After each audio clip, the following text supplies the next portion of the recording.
So here's why. Whenever we see a furnace that exhibits any wear, any dirt, any corrosion, any evidence of lack of maintenance, we always recommend you have somebody come out and take a look at it, which while we're doing the inspection, Lissa, the agent who has paid attention to what we've been saying all these years, all your classes. actually has her HVAC company out here, LCS Heating and Cooling, which actually is who I use as well, to look at the furnace during the course of the inspection.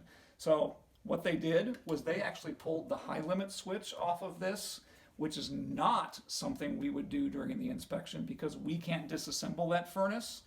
And right inside here, there's a crack on the heat exchanger on this right-hand cell. There's a crack in the heat exchanger on this left-hand cell. So basically what that means, this entire furnace needs to be replaced. This is not something we would have been able to see during the inspection because we can't disassemble this furnace while these guys. So when we put in that inspection report, have that furnace inspected, cleaned, and serviced by a qualified HVAC professional, this is exactly the reason you do it. And $125, $150 service call has just saved you from having to replace a $4,000 furnace. And then what's the